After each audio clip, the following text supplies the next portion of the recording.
Hello there, voltage modular people. PoohBear here, and welcome to my channel. And today we're going to be doing a technical overview of the FlipFlop Counter and the FlipFlop Switcher. I'm doing these both at the same time purely because the bottom half of these devices are exactly the same. It's just that how they actually really work, well, it's totally different on top.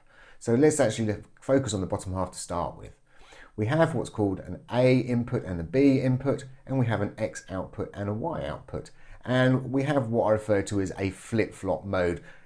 To use the word, it is a switch, but when I tend to think of switches, I always think of switches as really being on and off, but because these can be many different configurations, I rather like the words flip-flop. So at the moment, you can see A is going into X, and on the flop mode, A is going into Y.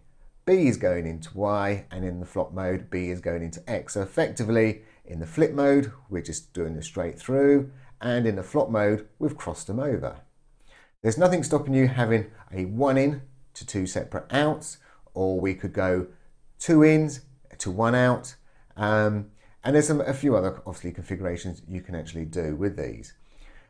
If, say, for example, and we'll ignore B for the moment, and we've got A going into X, and then we've got A going into Y, and just to say these two were off, so B's not plugged in at all, we've got to decide what happens to these ports when we switch from one to the other. And as default, it's going to be like a 0 value. So if I had an LFO going on, and I switched from a flip to a flop, well, this port here, because it's set to 0, well, it'd obviously drop down to a 0 volt going out of X. We've also got this hold mode, which is a track and hold. So it'd be tracking the LFO, sending it out of X, and as soon as we switch over to Y, it would hold that value as the LFO carries on and go out of Y.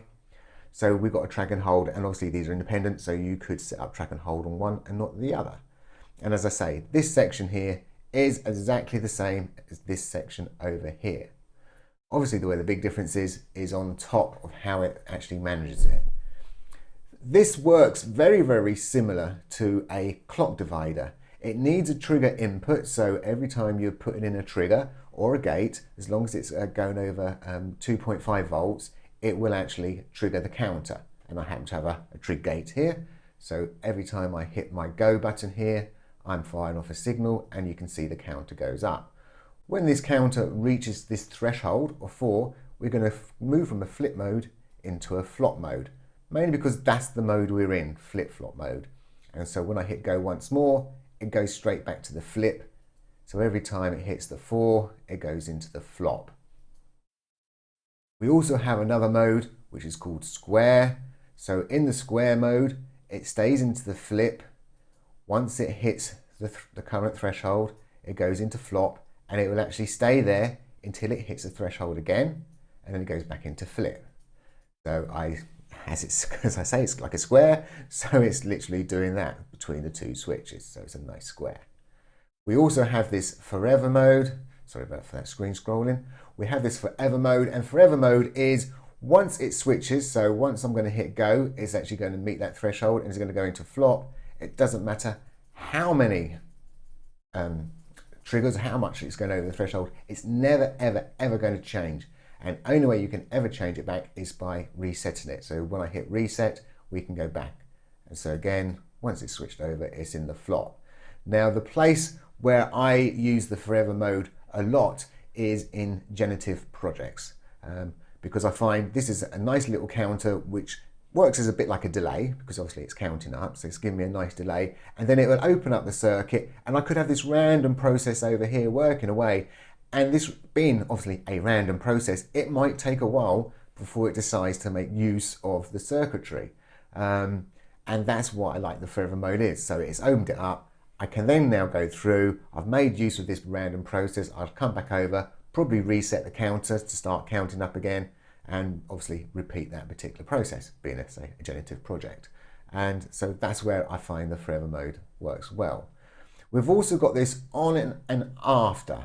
So if I go to say back down into flop and I'll put it onto after, now what's going to happen is it's going to switch from the flip to flop once it's gone after the threshold. So once it goes back to 1, it's going to go into flop, and then it's going to flip back up again. Flip flop that way. To be perfectly honest, I tend to use the flip flop mode in the on mode, and the square I find I use more with the after mode on.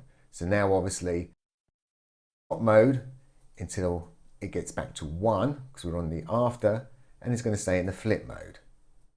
To actually change the threshold, you just click over it and you can just scroll up and down to set the value that you wish to set. Now over this side we have our FlipFlop Switcher, which is a little bit different. We've got an internal pulse, we've got a pulse which is going on, which is actually triggering a random process. And obviously that random process is randomly working out if we're going from a flip to a flop. So we can change the pulse rate to either being really, really fast, and we can go incredibly slow as well. We also got a weight here, so we can obviously move this down. The more we move it to the left, the more it's going to be a more chance of sitting on a flip. And if you go all the way over to the flip, it'll obviously stay there indefinitely and never go to a flop, and vice versa. If you push this all the way over to this side, you can push it onto a flop. You may be thinking, well, why would you ever want to push it all the way over? Well, that's more to do with the offset. So we can obviously set a particular weight up, and then we can start offsetting that weight. So it's a random, a moving random offset process. So it's quite a nice process. Again, I love to use in generative pieces where we start moving stuff around, and it gives us a nice bit of movement. We can totally override this, and so let's do that. And we're going to override it, say with this LFO, just for an example. And you may notice that as soon as I put the override in, the weight changes into a threshold. So this now becomes a threshold, and this is like a -5 to a +5. And wherever we obviously set that threshold, when this LFO crosses that threshold, is going to move it from one to the other.